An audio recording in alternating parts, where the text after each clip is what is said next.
성경에는 예수님께서 행하신 수많은 기적들이 있습니다.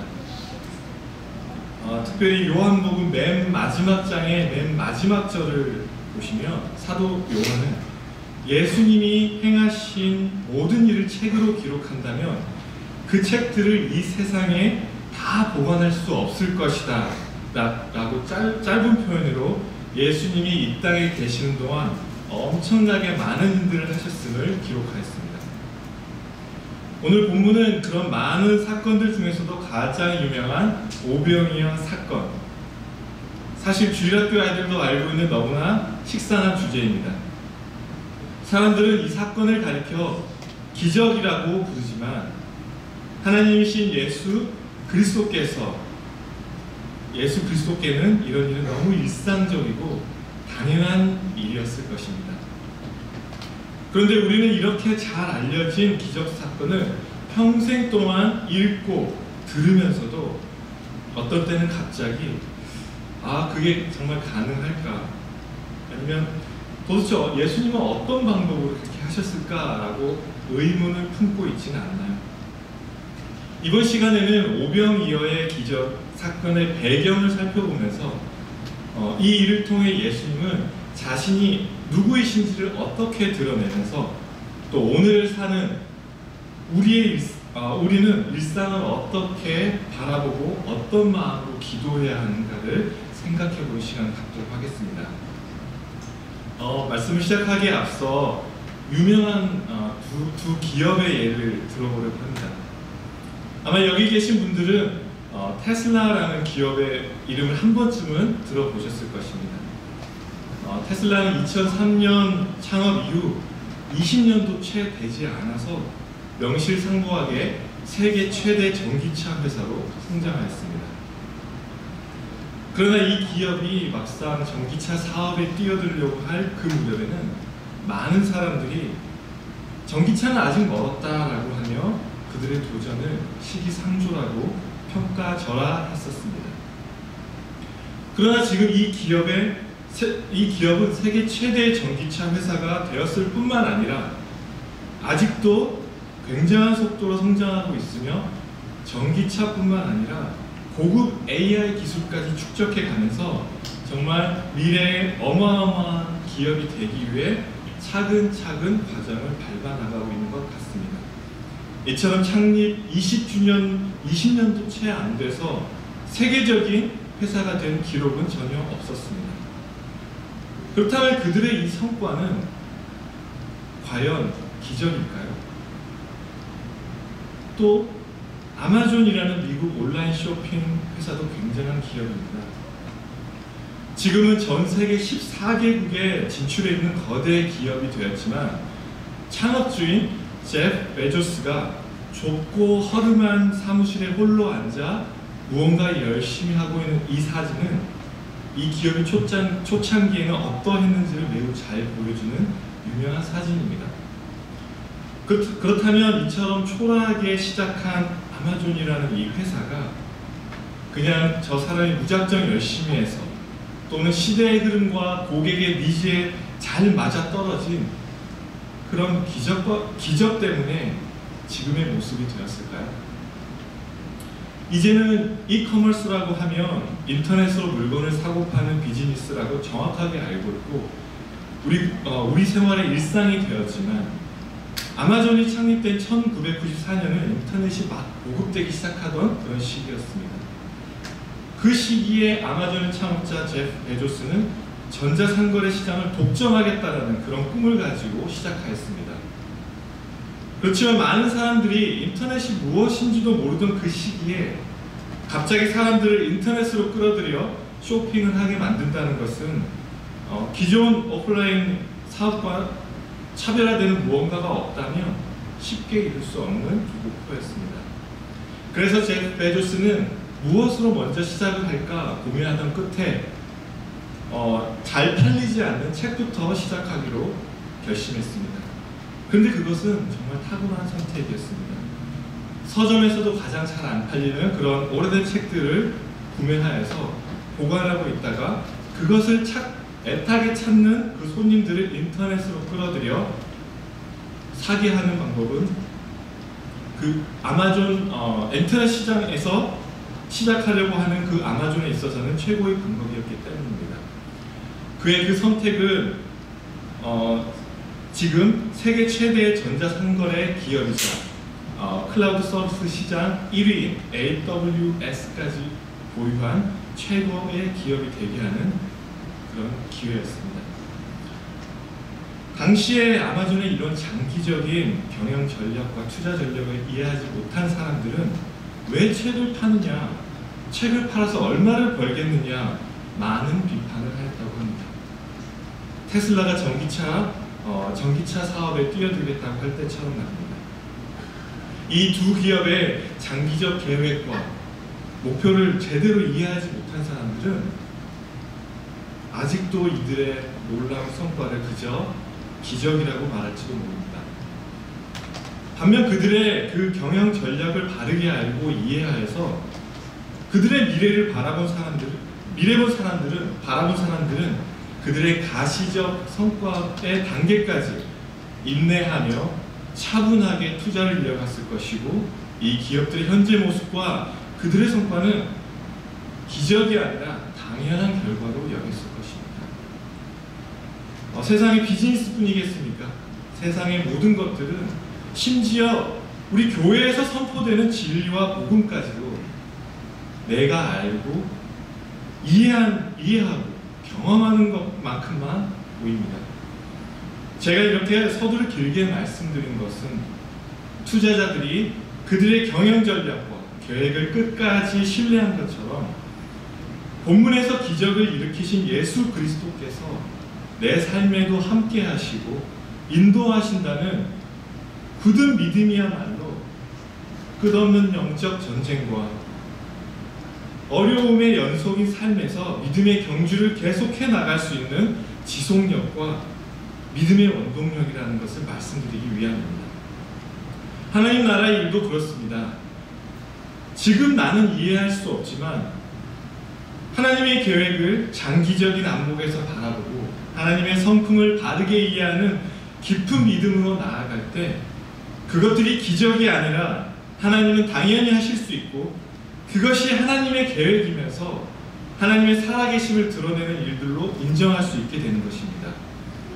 예수님이 행하신 기적 사건들을 공관복음에서는 말 그대로 기적, 즉 미라클이라고 표현합니다. 반면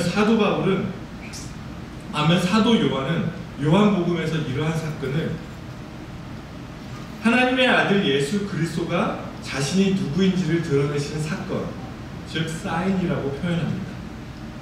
여러분은 지금까지 살아오시면서 기적과 같은 일을 경험하셨습니까? 그렇다면 여러분은 기적을 어떻게 정의하시겠습니까? 내 힘으로는 도저히 할 수 없다고 생각해서 간절히 기도했더니 응답되었던 경험들, 불가능하다고 생각했던 것들이 이루어진 경험들이 있으시다면 문자적으로는 기적이 맞습니다. 그렇지만 저는 기적을 이렇게 정의하고 싶습니다. 예수 그리스도께서 내 삶 가운데 행하시기로 미리 결정하신 것을 믿고 인정하는 나의 마음. 모든 일은 예수 그리스도께서 미리 아시고 이미 결정하셨다는 것입니다. 그럼에도 불구하고 여전히 내가 무엇인가를 구하고 있다면 어쩌면 어떤 형태로든지 이미 내 삶에 이루어졌을 수도 있고 인도하심 따라 잘 가고 있지만 나의 조급함과 나의 욕심 때문에 그것을 깨닫지 못하는 것은 아닐까요? 그렇다면 왜 그럴까요? 우리는 내가 원하는 모습으로 나타나야만 기도 응답이 이루어졌고 기적이 일어났다고 생각하기 때문입니다. 전능하신 하나님께서는 살아계십니다. 하나님은 우리 인간과는 다른, 우리가 상상할 수 없는 다른 차원으로 존재하십니다. 그렇다면 하나님은 하나님보다 낮은 차원으로 존재하는 우리 인간이 하나님을 어떻게 이해하기를 원하실까요? 반대로 인간보다 높은 차원에 계신 하나님을 인간은 어떻게 이해할 수 있을까요? 사실 이 질문 속에는 어폐가 있습니다. 인간이 상상할 수도 없는 차원으로 존재하시는 하나님을 인간은 이해할 수도 설명할 수도 없지요. 따라서 하나님께서 우리에게 요구하시는 것은 믿음밖에 없는 것입니다. 하나님은 믿음으로 우리와 관계를 맺으시고 믿음의 증거로서 표적과 기적들을 우리에게 우리의 삶에 베푸시기로 작정하셨습니다. 따라서 우리의 영이 그것을 깨닫고 볼 수 있는 눈이 열릴 때 그 모든 기적은 우리의 일상 가운데 경험되며 하나님의 살아계심을 인정하는 그런 사건이 되는 것입니다. 여러분이 이 시간에 앉아 계시는 것은 기적입니다. 누구에게 잘 보이려고 오신 것이 아닙니다. 황금 같은 주말밤을 길게 보내고 싶은 나 자신과 싸우며 새벽 예배를 위해 어제 일찍 주무셨을 것입니다. 꿀잠과 같은 토요 새벽 더 잘 수 있는 자유의지를 내려놓고 이곳에 나오셨습니다. 하나님의 뜻과 계획을 잘 알지 못하는 사람이 볼 때 우리의 이런 모습이 모두 기적 아니겠습니까? 이뿐만 아니라 우리 일상의 모든 것은 기적의 연속입니다. 그 기적들은 하나님이 살아계시고 하나님이 사랑이시라는 것을 알려주고 있습니다. 그럼에도 불구하고 그리스도인이라는 우리가 오히려 그런 사실을 잊은 채 다른 곳에서 기적을 바라고 있다면 우리 스스로 이 시대를 영적 메마름과 희망이 없는 시대로 만들어가고 있는 것은 아닐까요? 오늘 본문에서는 예수님께서 우리의 영적인 필요만 채우는 것이 아니라 우리의 육신적인 필요, 정신적인 필요와 감정적인 필요까지 모든 필요를 채워주시는 그런 분이라는 것을 보여주시고 계십니다. 부모라면 자녀를 키우면서 육신적으로, 물질적으로 그들의 필요를 채워주면서 자녀들과 정신적으로 또한 정서적으로 관계를 맺으면서 살아가길 원합니다. 특정 부분에서만 그 자녀와 관계를 맺고 살아가기를 원하는 그런 부모는 없습니다. 만약 특정 부분에서만 관계를 맺고 살아가거나 그런 관계가 깨져 있다면 자녀가 그것을 원해서 그렇게 된 것이 아니라 부모가 그렇게 원해서 그렇게 된 것이 아니라 자녀가 거부하기 때문에 그런 관계가 깨어졌을 경우가 많습니다. 하나님과 우리의 관계도 마찬가지입니다. 하나님은 우리와 전인격적인 관계를 맺으시면서 살아가길 원하시지만 자녀된 우리가 그것을 거부하기 때문에 그런 관계가 깨어지는 것입니다.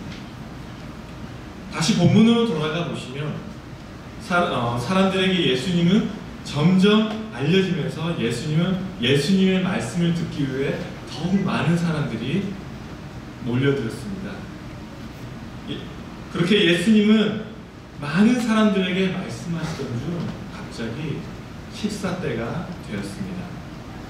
예수님은 사람들에게 영의 양식이 필요하시다는 것을 아시기 때문에 영의 양식을 주고 계셨지만 이 순간만은 육의 양식도 공급해 주어야 했다는 것을 이미 아셨습니다.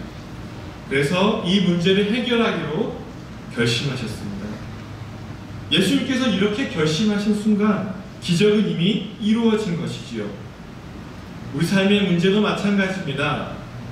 우리는 예수 그리스도의 이름으로 기도하기만 할 뿐 방법과 시기는 예수님께서 결정하심을 믿고 기도해야 합니다.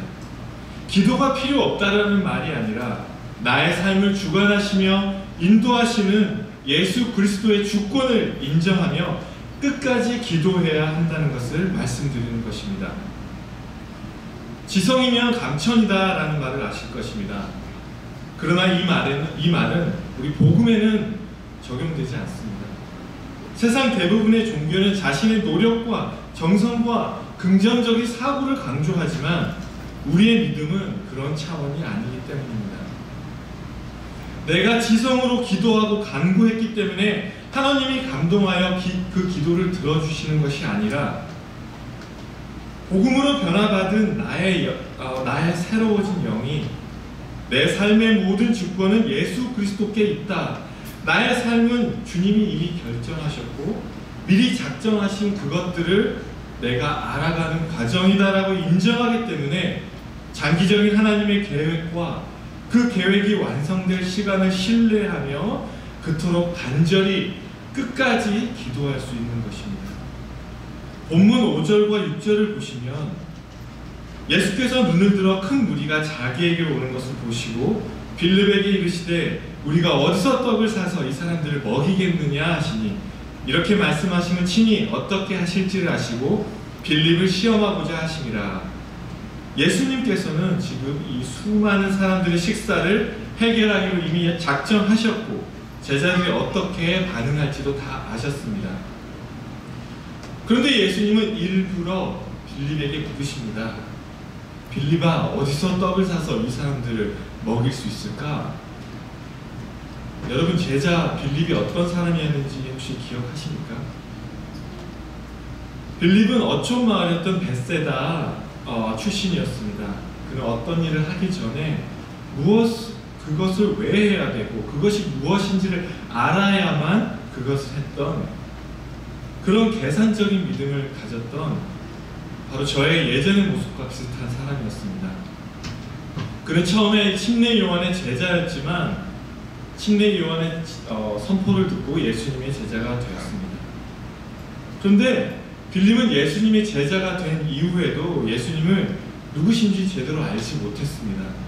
요한복음 1장을 보시면 제자 안드레는 예수님을 만난 후 시몬을 찾아가서 우리가 메시아를 만났다라고 반응하고 있습니다. 반면 빌립은 나다니엘을 찾아가 모세가 율법에 기록하였고 여러 선지자가 기록한 그 일을 우리가 만났으니 요셉의 아들 나사렛 예수니라. 요셉의 아들이라고 말하고 있습니다. 빌립은 예수님의 제자가 되고 나서도 예수님을 나사렛 요셉의 아들로 바라보고 있는 것입니다. 이처럼 빌립이 현실적이고 계산이 빠른 사람이라는 것을 예수님은 아셨기 때문에 그를 통해 우리에게 믿음과 기적을 알려주시기 위해 말씀과 같이 그를 시험하신 것입니다. 아니나 다를까 7절에서 빌립은 이렇게 답합니다. 각 사람에게 돈을 조금씩 걷는다 해도 한 200데나리온어치의 떡이 부족할 것 같습니다. 200데나리온어치의 떡이 부족하다는 빌립의 대답 속에는 이 계산 결과를 가지고 예수님의 말씀을 어떻게든 실행하려고 하는 그런 의도가 아니라 우리에게는 그런 돈도 없지만 만약 그런 돈이 있다고 한들 그 많은 음식을 갑자기 어디서 사오겠습니까? 라는 불평이 들어있음을 짐작할 수 있습니다. 이렇게 빌립은 자기의 계산 결과를 통해 예수님의 말씀에 실현 불가능하다는 것을 증명하려고 했지만 예수님은 이미 그것까지 아셨습니다. 반면 8절과 9절을 보시면 예수님을 만났을 당시 빌립과 다른 반응을 보였던 안드레가 이번에도 다른 반응을 보이고 있는 것을 볼 수 있습니다. 예수님, 여기 어떤 아이가 보리떡 5개와 물고기 2마리를 가지고 있다는데 이것들이 이 사람들에게 얼마나 도움이 되겠습니까? 그때 예수님께서 무리들을 나누어 앉게 하시고 그것들을 나누어 주라고 하십니다. 어떤 방법으로 어떻게 했는지 우리는 정확하게 알 수 없지만 말씀에 순종하여 나누기 시작했더니 바구니에 담겨있던 빵도 물고기도 떨어지지 않는 그런 기적이 일어난 것입니다. 그런데 예수님께서는 이 사건을 단순히 사람들에게 기적을 보여주시기 위한 목적으로 향한 것이 아니라 예수님은 우리 육신의 필요까지 또 얼마든지 채우실 수 있는 분이라는 것을 보여주시기 위한 것이었던 것입니다. 아침 일찍 아이의 엄마는 그저 한 끼 정도 때울 수밖에 없는 보잘것없는 보리떡 5개와 물고기 2마리를 싸주셨습니다. 이것은 이 시간 이 아이가 자기 배를 채울 수 있는 전부였고 거기 모인 수많은 사람들에게 너무나 초라한 양이었습니다. 그런데 자기가 가지고 있던 전부를 바친 그 아이의 헌신과 순종이 그 기적의 시작이었습니다. 여러분, 우리가 아무것도 할 수 없고 해봤자 얼마나 큰 도움이 될까라고 생각이 드는 그 순간에 여러분의 그 작은 기도와 헌금과 헌신이 주님께 드려지면 우리 일상 가운데 하나님 나라를 위한 놀라운 기적으로 나타내어 주실 줄 믿습니다. 내 삶도 힘든데 내가 한들 무슨 도움이 되겠느냐고 좌절하지 않고 주님 저를 사용하여 주십시오. 주님이 원하는 곳이면 어디든지 저를 사용하여 주십시오. 일상이 너무 바쁘고 여유롭지 못해 얼마나 되지 않는 저의 재능과 물질과 저의 헌신을 드립니다. 이것들을 하나님 나라의 확장에 사용하여 주십시오 라고 기도하시기를 축복합니다. 성경에 나타난 모든 기적은 인간의 힘으로는 더 이상 할 수 없다라고 말하는 그곳에서 시작이 되었습니다. 앞뒤가 꽉 막히고 나의 지식과 논리가 더 이상 할 수 없다라고 말할 때가 바로 하나님이 일하실 그 기회라는 것을 잊지 마시기 바랍니다. 말씀을 맺겠습니다. 앞에서 몇몇 기업의 예를 들었습니다. 장기적인 투자와 성공을 위해 어떤 성장주를 선택해야 하는가의 관점에서 볼 때 가장 중요한 것은 지금 현재의 상황이 아니라 어떤 비전으로 시작해서 어떤 전략으로 성장시켜 궁극적으로 어디로 가려고 하는가와 같은 장기적인 로드맵을 이해하는 것입니다. 그런 바둑판을 읽지 못하는 사람들에게는 그 기업의 조그마한 발전과 성장도 기적으로밖에 여겨지지 않습니다. 마찬가지로 우리도 하나님의 계획과 뜻을 완전히 이해할 수 없습니다. 하지만 우리가 하나님을 영적으로 더 깊이 알고 하나님을 경험할 때 내 일상이 기적임을 깨닫고 하나님의 일하심을 기대하며 세상의 영적 전쟁에 흔들리지 않고 끝까지 인내하며 기도할 수 있는 것입니다. 세상의 대부분의 사람들은 풍족함과 여유로움을 누리며 살기 어렵습니다. 그럼에도 불구하고 우리 믿는 자들이 삶 속에서 기쁨과 은혜를 누릴 수 있는 것은 풍족함과 여유로움을 부어주시는 기적을 바라는 것이 아니라 부족함 가운데서도 하나님이 주신 비전과 소명 그리고 하나님의 뜻을 신뢰하기 때문입니다. 그 믿음의 삶을 통해 끝까지 기도하며 하나님의 나라의 확장을 경험하는 우리 치노밸리 아름다운 교회 성도님들이 되시기를 축복합니다. 아멘.